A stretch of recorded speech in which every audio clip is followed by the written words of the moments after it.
All right, Math 12A. Like I said, we're going to be skipping a bunch of sections, which hurts me a lot, but that's okay. We are going to skip, we just did 9.2. We're actually going to skip 9.3, which talks about investments, and we're going to skip section 9.4, which talks about effective annual interest rate. And what that is if you go to one bank and they say we'll give you 5% compounded quarterly for 5 years, and another one says we'll give you 4.8, but we're going to compound it monthly for you instead, which one's actually the better deal? And so that's that one. 9.5 we're skipping, and that is consumer credit. Now, I do want to do a Zoom meeting, not to do a bunch of work with it, but I do think that it's worth talking about because, again, consumer credit, which is credit cards, lines of credit on your bank account, store loans, like you go and you buy a stove, but you buy it on that no interest, no payment for 18 months deal. Is that really a deal? And why or why not? Because in some cases it is not a deal. And there's some fine print there that people don't read and people don't know. And so I just would like to talk about some of those things so that hopefully you'll, when you do go to a bank to get a loan or you do walk into a store, you will at least have a working knowledge of how this stuff works. Same thing with credit cards. One of the biggest problems that first year university students have is credit cards. When you get this wonderful welcome to university first year student packet, one of the first things that's in it is you are pre-approved for a credit card. Not with a huge limit, usually with about a $500 limit, but at that point you are 18, you can get a credit card without your parent's signature. And a lot of people get it, and a lot of people get in trouble because they don't know what they don't know when it comes to credit cards. They don't know to ask the right questions, and they don't know how to manage a credit card properly, and suddenly they've maxed it out, they're paying tons of interest, they have no way of paying it back, and that actually hurts something called your credit score. Your credit score is a score that you earn by doing things like paying your bills on time, actually having loans and mortgages and paying the bills on time to prove that you can do that. And once you, like things even like paying your power bill, that goes towards your credit score. Just anything, any commerce that you do either helps or hurts your credit score. And then when you go to apply for a loan or a mortgage, those institutions are going to be looking up your credit score to see whether you are a good risk or not. My sister-in-law actually works at a place called, oh my goodness, it's gone, Farm Credit Canada. And Farm Credit Canada, what they do is they actually give out loans, usually in the agricultural sector. They give out loans to farmers or small agricultural businesses. That's what they do. And so my sister-in-law's job is she gets the call that comes in, and they have a farmer saying, I want to borrow $200,000 because I need to buy a new combine or something. And she then has to say yes or no. And so she has to look up that person's credit score. What kind of things do they currently owe on? Have they paid their bills on time? Have they ever defaulted on a loan, meaning they didn't pay it back? Have they ever gone bankrupt? Do they pay just their normal everyday bills on time? Are their credit cards maxed out? looking at all of those things. And then at the bottom, there is a total, there is a number. So I think, I'm not sure, but I believe 800 is around the highest you can get. And so if she sees someone with a credit score in the 700s, 800s, that's great. If their credit score though is like 200 or 300, that's not great, and they're likely not going to qualify for that loan.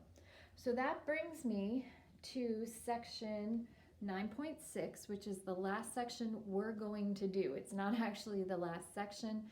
The section after that actually deals with budgeting, which I love getting you guys to do that. I actually get you to research a career, find out the average income for that career in New Brunswick, and then you have to figure out all the taxes and deductions that are going to come off of it, and then you have to figure out what do you actually have to live on, and then you have to make a budget to live on that amount of money. And I say usually supporting at least 2 people, because really, even if you're a family of 4 and you've got a 2 income, really, if you're a family of 4 and there's 2 incomes, one income goes to 2 people, the other income goes to another, if you want to look at it that way. So that brings us to housing costs. There's lots of housing costs, lots of them, but we're going to look at the 2 major ones. One of them is your mortgage, and the other one is your property taxes. Those 2 things are what we're going to look at. So I like to bring it back to my story before I actually do examples with it. I like to bring it back into real world, so something hopefully you can relate to. So when I built the house that I am currently standing in order to do that, we had to get a mortgage of about $144,000. It cost us way more than that to actually build this place, but because we had to buy the land and then we had to build the place. So it cost us probably at least $100,000 more than that to buy the land and build the house. However, because we were selling our old house and we owned that house, we didn't have a mortgage on it, we were able to put a whole lot of money down right at the beginning, which helped us a lot. So in the end, we ended up having to get a mortgage for $144,000. All mortgages are not created equal. There are 2 basic types of mortgages. There's all kinds of them, but there's really 2 big categories. There's what is called a fixed mortgage, and there's what is called a variable mortgage. Now let me talk about what those 2 things mean. A fixed mortgage is a mortgage where the interest rate is not going to change on you. Whatever the mortgage rate you agree to with the bank is, that's what it stays at for usually 5 years. All right. So we have to talk about a couple of terms in here. One of them is a word called amortization period.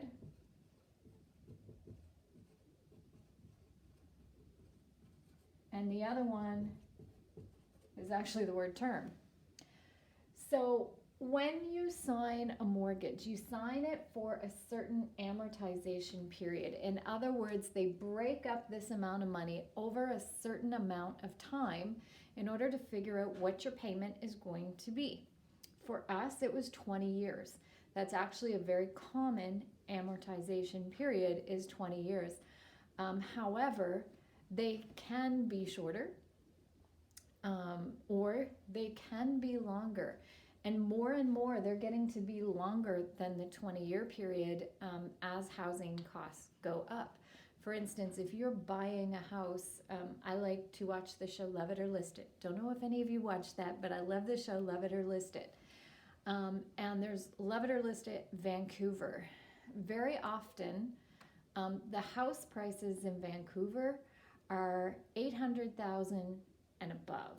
Like they start, like for a little itty bitty house is like $800,000. It's crazy. The housing market there is nuts. Well, it's going to take me way longer than 20 years to pay off $800,000. Like I'm just not going to be able to do it. So they now have amortization periods of 25, 30, 35. I have even heard, and I don't know if it actually exists, but I have heard that there are some places that do amortizations of 50 years. Now, if you take out a mortgage when you're 30, that means you won't pay off that mortgage until you're 80. That's crazy. That's crazy. If you talk to Mrs. Lewis comes from California.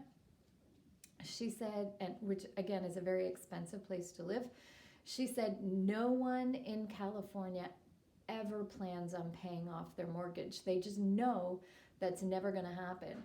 And so when they pass away, they know if they have not already sold their house and moved into like a retirement home, they just know that their kids are going to have to probably sell their family home in order to pay off that mortgage.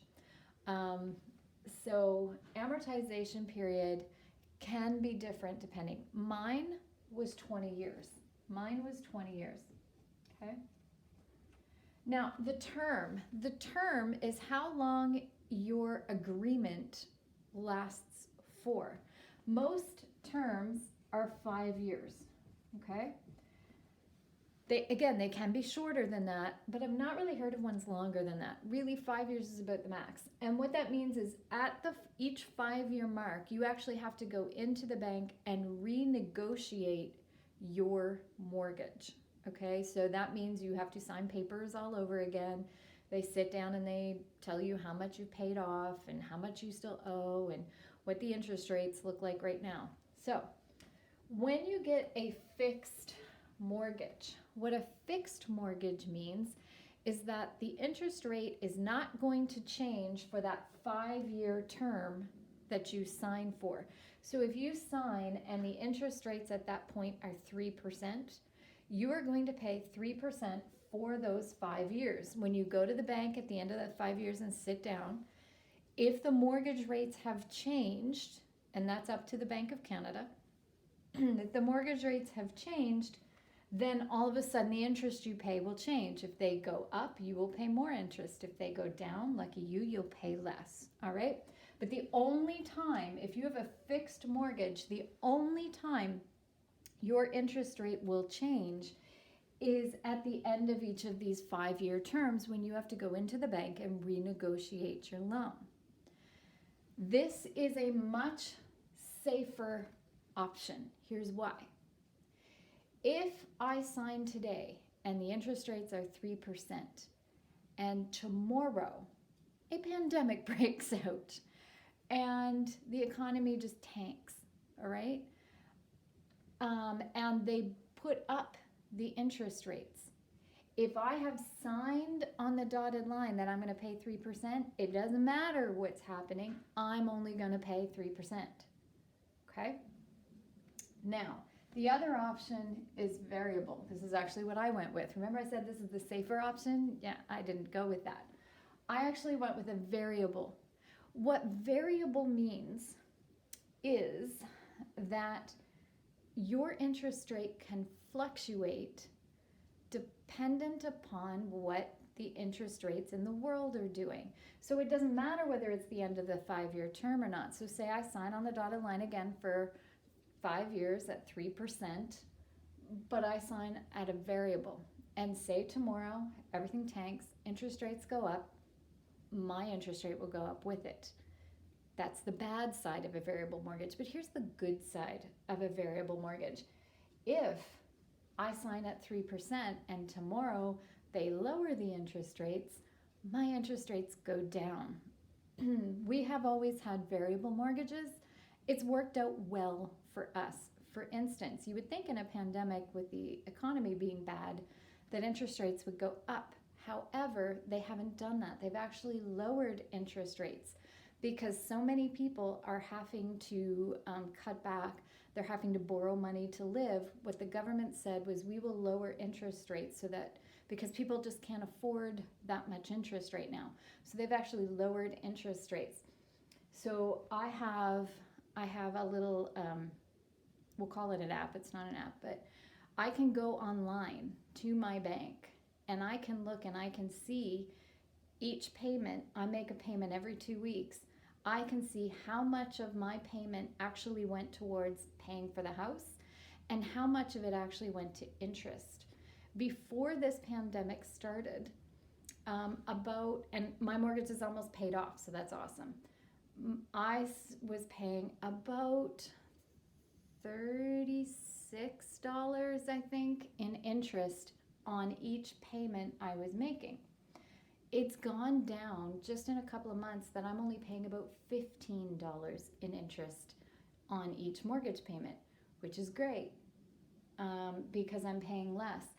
Now, again, I'm not paying a lot of interest anyway because I don't owe a lot of money on my house anymore. So because I only owe about $20,000 left on my house, the interest is only on $20,000. When I owed $144,000 on my house, they charged me interest on $144,000. So when you first get a mortgage, it's very depressing because let's say your mortgage payment was $800. When you first start paying off your mortgage and you look at how much actually went to paying your house and how much actually went to just paying interest, usually it's about half and half. Usually, so if you make an $800 payment, $400 of it is going to interest. Every year we get a statement that says you paid this much money this year towards your mortgage. This much of it went to your principal, and what your principal means is it went to actually paying for your house. And this much of your money went to paying interest. So we pay about $12,000 to $14,000 a year on our mortgage. And when we first started paying, we were paying, it was even more than half and half. It was like we were paying like $9,000 in interest, but only $3,000 or $4,000 was going towards like actually paying the house. But slowly those numbers have shifted because we've paid down this principal. We don't owe this amount anymore, so we're not getting charged interest on this amount anymore. Another thing I will tell you about fixed and variable is, I was going to say something, hold on. It just fell out of my head, just one sec. With a fixed mortgage, I don't know what I was going to say. It'll come back to me. When it comes back, I'll let you know. Oh, I know. With a fixed mortgage, let's say you get a big bonus from work and $10,000 bonus from work, and you go, I would love to put this on my mortgage. With a fixed mortgage, you can't. It's fixed. You cannot put extra money on your mortgage. You can't do it. They won't let you. But with a variable, you can. You can put extra money down. Now, ours has a cap. We are only allowed to put, I think, $20,000 extra per year on our mortgage. I can put more, but get this, I have to pay a fee for paying more. Here's another interesting fact about a mortgage, and this is why you have me. Here's another interesting fact about a mortgage. If you pay your mortgage off early, and it's not at the end of a term, there's actually a fee. There's a fee that you have to pay. It's about $500 to pay your mortgage off early. So right now, I actually probably could pay off my mortgage, but I'm not going to, because if I pay it off early, I actually have to pay a service charge. I have to pay a fee for that. I don't want to do that. So I'm just going to wait till the end of my term, which is next July. And at the end of that, I will still owe about $4,000 on my mortgage. At the end of your term, that's when you can put a big chunk of money down if you want. But you cannot do that in the middle of your term, especially on a fixed mortgage. You can't do it. You're not allowed at all. All right.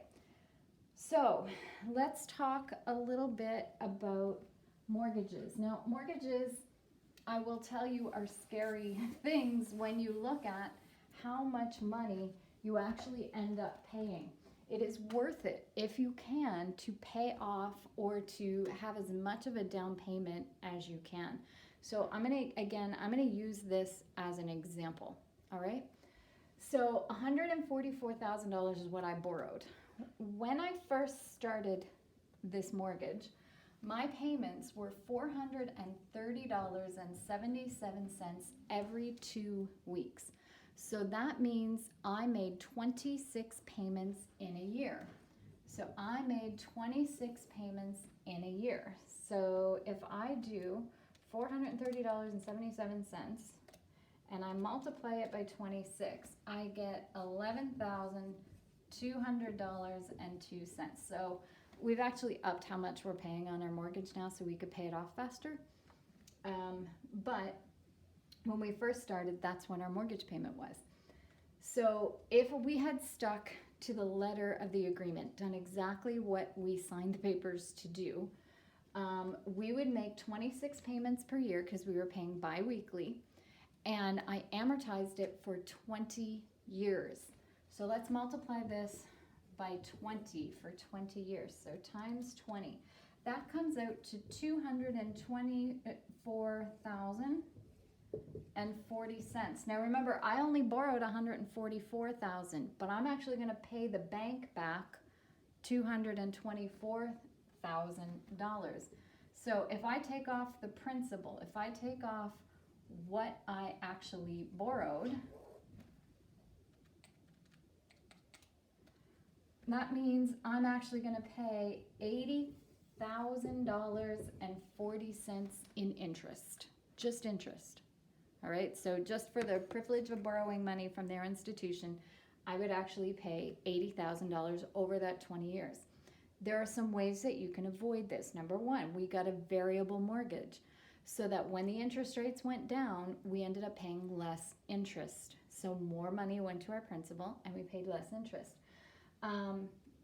But again, it's not the safer option, because if something happened to the economy, we were counting on the fact that nothing bad was going to happen.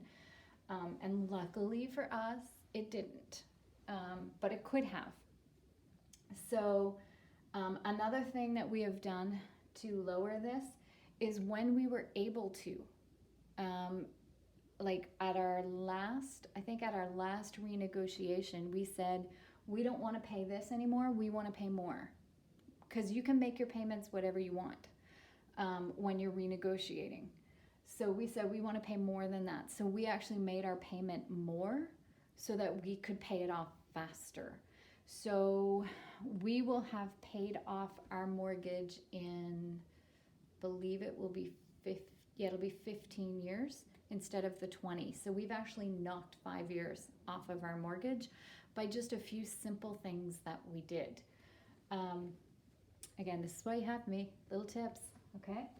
My friend who's a mortgage broker, she actually does these talks with adults to explain this stuff to them because they don't know it. All right, so you have a table. I emailed the table with your year-end assignment. It's also in your textbook on page 590. That's where it is in your textbook. I just photocopied it out of your textbook. But we're going to talk about how do we use this. And banks have these tables. They have these amortization tables. They don't sit and do a whole bunch of math to figure this out. They actually have tables that figure it out for them. So it's in their computers. Felix bought a house for $175,000. He paid down 25% of the price of the house, so he did a 25% down payment. It used to be that you had to have a certain amount of down payment in order to qualify for a mortgage. If you couldn't pay a certain amount of that house out of your own pocket, you couldn't get a mortgage. About late 90s, early 2000s, they actually came out with mortgages where you needed zero down payment to do it. Some of you, if you're interested in business at all, and I know there's a couple of you, there was what they called the housing bubble burst back about 2008, 2009. And what actually happened was, because people didn't have to put down a down payment, they went, cool, I can afford a house. They went out and bought a house and found out if they didn't have the money to save up for a down payment, guess what? They didn't have the money to pay a mortgage either. And so a ton of people defaulted on their mortgage. In other words, they couldn't pay their mortgage and the bank took back the house. They got kicked out of their house.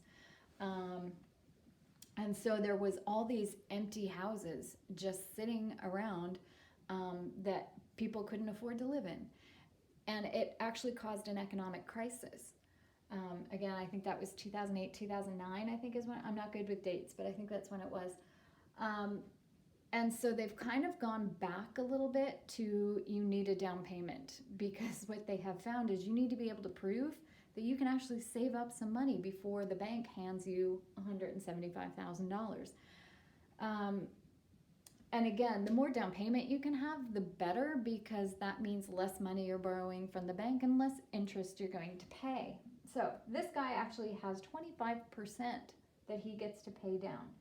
Now he's going to get a 5-year mortgage at 6.75% per annum, which just means per year. And it's amortized over 25 years. So the question they asked was, how much did he actually put as a down payment on the house? And then what were his monthly mortgage payments? So $175,000, he gets to pay, he has a down payment of 25%. So 175,000 times 0.25 is $43,750. So that was his down payment. That is what he had to put on his house right from the get-go. So that means he didn't have to borrow $175,000 from the bank. He actually had to borrow for whatever 175 minus 43,750. So he's actually going to borrow $131,250. That's what he needs to mortgage. That's what he needs the bank to give him so that he can buy this house. So here is how amortization tables work, okay? The first thing you have to do is you have to figure out how many thousands is that. So you're just going to divide this by 1,000, okay? You're going to divide that by 1,000. And that is 131.25. So then what you do, wait a second.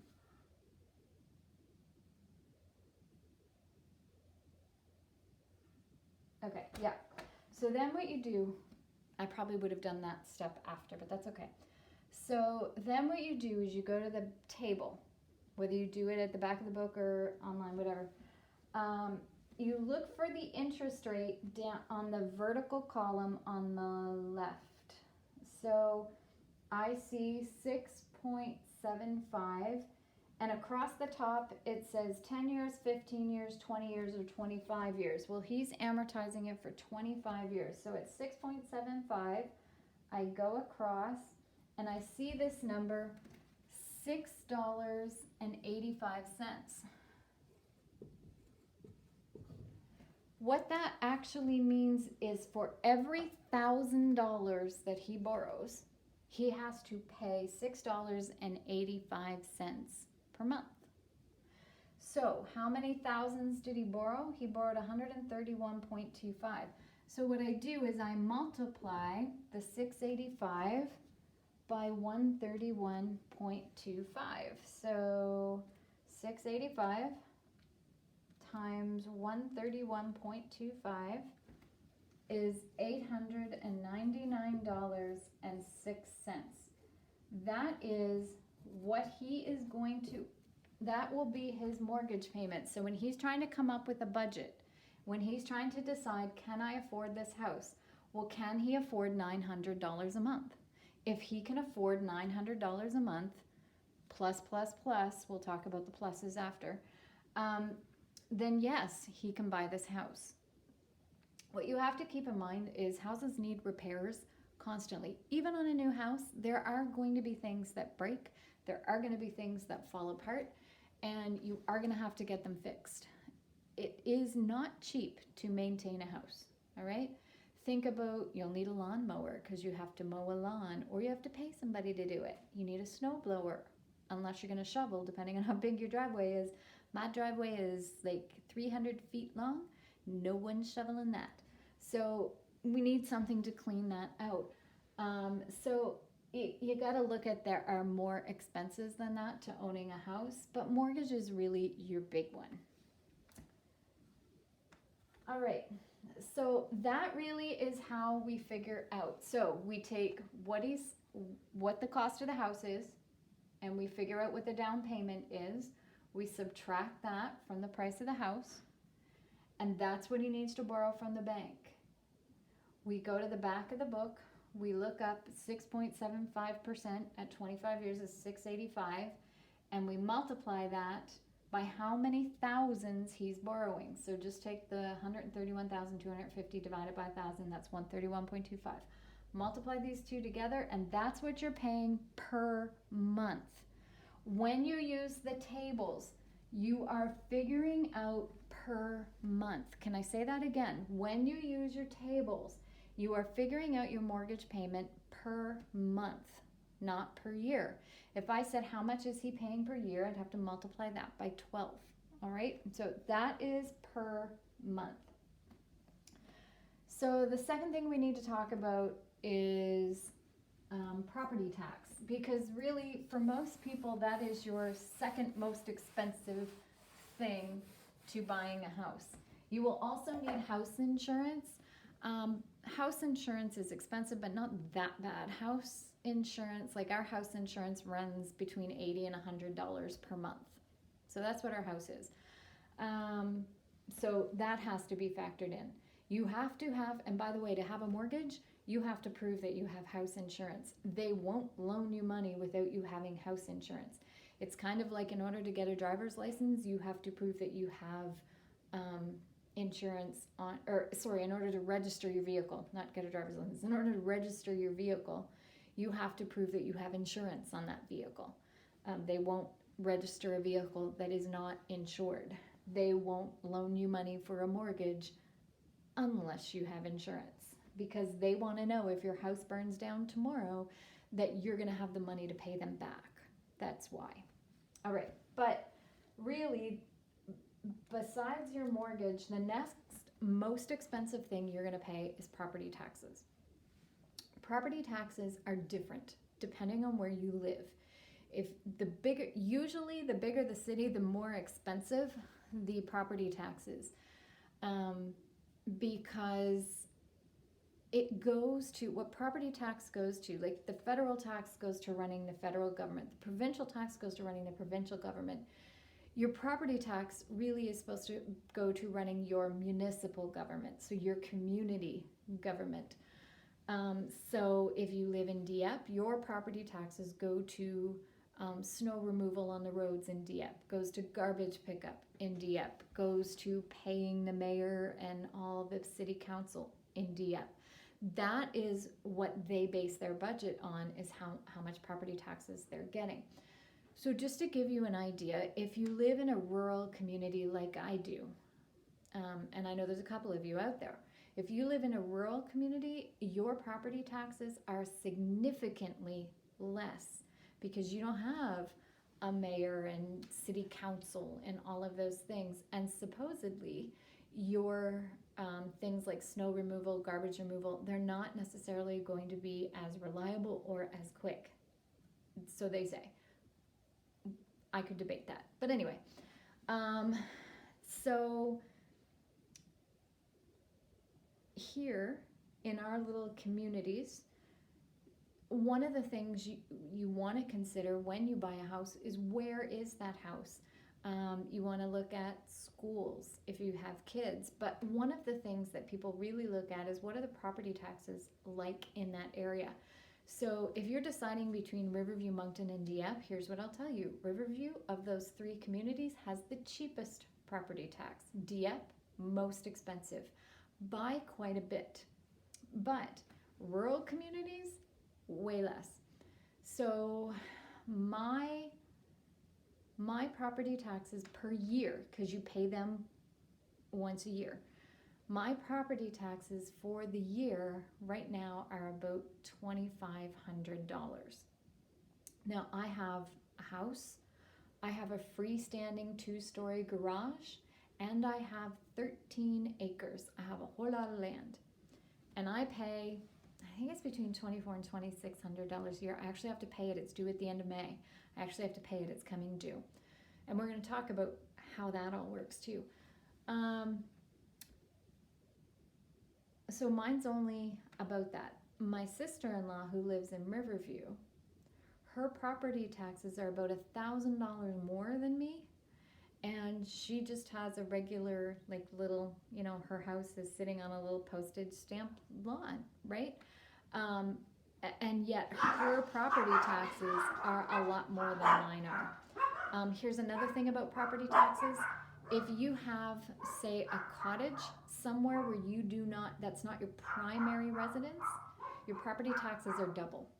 Okay, so if you have a cottage in Shediac, okay, your property taxes are double the people who actually live in Shediac, because that residence is not your primary residence. It's not where you live full time, and so therefore, because it's unattended a lot of time, there's more, I guess there's more risk, and so you actually get charged double the property taxes for that, again, because it's not your primary residence. So little things that people just don't know, and then they get into it and get this bill and go, oh my word, and they didn't know.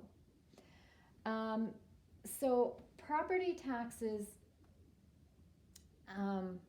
a lot of people pay them right in their mortgage. So when, like, my mortgage payment just comes out of my bank account once every 2 weeks. I don't have to go and pay it. It just goes out. A lot of people roll their property taxes into that, which they can. They can say, listen, I want to pay my property taxes through you. And then they never have to worry about paying property taxes. They know it's paid. So they just find out what are your property taxes, and they divide it up into your mortgage payments, and you pay it that way. A lot, in fact, probably 90% of people do it that way because it's easy. I don't do it that way because, you know, I'm weird. I don't do it that way. Here's why I don't do it that way. It's not like they take that money monthly and put that and give that money to the government every month. They don't do that. What they do is the bank takes that money and sets it aside. And when property tax time comes, they give all that money to the government. But what's been happening with that money in the meantime is the bank has been earning interest on it. You don't get the interest, the bank gets the interest. So I don't like giving interest away to other institutions. I'm not a fan. I avoid paying interest at all costs. It really makes me frustrated when I have to pay interest. So what I do is I figure out, okay, what would I have to take, what would come up, be added onto my mortgage every month in order to pay off my property taxes. And what I do is I take that money and I put it in a high interest and a tax-free savings account for the year and let it sit there so that any interest it earns, I get, the bank doesn't. And then, so like I said, it's due May 31st. Property taxes are always due May 31st here in New Brunswick. And so I have downstairs, I have a property tax bill sitting there waiting for me to pay it. I have to pay it by May 31st. If I don't, I have to pay interest. So I will pay it before then, because I'm not paying them interest. So although this year they're actually giving everybody an extension to pay their property taxes because of everything going on, they're saying if you can't pay it on May 31st, that's okay. I think they said an extra 6 months, but don't quote me on that. I can't remember. But they actually said they're going to give a grace period where as long as you pay it within that amount of time, they won't charge you any interest. So this year, everybody kind of gets some extra time. But what they have asked is if you can pay it by May 31st, please do, because the cities, the towns actually need that money to keep running. And so they're like, please pay the money if you can, because we need it. And so I don't have any intention of paying mine late, but the option is there for those who need it. So how do they figure out property taxes? It's actually pretty simple. They use something called a mill rate, and it's mill rate. But technically, there should be a little E on the end of that, because that mill actually stands for 1/1000th of a penny is what it stands for. And so that is the rate at which you pay, and it's based on how much your house is worth, all right? Again, that mill rate will be different for each community. Diepp's mill rate is much, much higher than my mill rate would be. But it's also, they take that mill rate and they base it off of, they then multiply that by how much is your house worth. So if you live in Dieppe, the most expensive neighborhood, and you have the fanciest house in the neighborhood, you're going to be paying a whole lot of property taxes. But if I live in Pine Glen, which I do, the mill rate is so much less that even if I have a fancy house here, I'm probably paying less property tax than the guy who lives in Dieppe and has a little itty bitty house, simply because the mill rate is so much less. So here's how we do this. The assessed value of a house is $129,550. This is a shoebox. This is a whole. The average price for a house I read not too long ago in Moncton, the average cost I think is now over $200,000 for a house. Again, depending on the community that you're in, but $129,550 is a house that is likely going to need repairs and is likely very small. So if the residential mill rate is 22.375, so in this community, their mill rate is 22.375. What is the annual property tax on the house? So here's the formula. Property tax is the assessed value of your house divided by 1,000, and then you just multiply it by your mill rate. That's all you do. So in this case, we would have 129,550. We'll divide that by 1,000. Remember, mill stands for 1,000. So we'll divide it by 1,000, and then we will multiply by 22.375. Now, remember, I really emphasized back when we did mortgage, when you figure out your mortgage, you figure out a monthly payment. When you figure out property taxes, you are figuring it out yearly. So when I put this in, I get $2,898.68. So that is the yearly property taxes for this particular house in this particular community. All right, so they're actually paying more property tax than I am, and my house is assessed at well over $200,000. I think they're crazy. I can never, like, if I was to put it up for sale, I could never get that. But that's what they've assessed my house. That's what the government has decided my house is worth. They've never actually been here, but that's what they've decided it's worth. And oh, how do they do that? They look at the square footage of your house, and they know that because when you build a house, you actually have to submit the blueprints to the government. So they have blueprints of your house, so they know what the square footage is. If I decided tomorrow to add on to this house, I have to go and get a permit to do that, which means I have to give them the blueprints for my add-on so that now they know that my house is now bigger. So a lot of people choose to not pull permits if they're doing the work themselves. If you have a licensed carpenter or a licensed electrician, they legally must pull the permits or they can lose their license for the rest of their life. So they have to pull permits. My husband gets calls all the time from electricians, and they go, listen, this guy, he doesn't have permits and he doesn't want me to pull any permits. He's really adamant that he doesn't want me to pull permits. What do I do? Chris said, you have no choice. You have to pull the permits. Like, this is your job. This is your livelihood at stake. You cannot not pull permits. You have to. But if you're doing the work yourself, there are people who try and get away with it, with doing the work themselves and not submitting that to the government, not pulling the proper permits. The problem with that is if you get caught, there are huge fines that you have to pay for not pulling a permit. And also, again, watch Love It or List It sometime. If later on you want to add on again, or you want to do something to the house, and someone tries to pull a permit and they find out you didn't pull a permit last time, they can actually make you tear down what you already built. They can tell you that's not legally allowed to be here. You have to tear it down.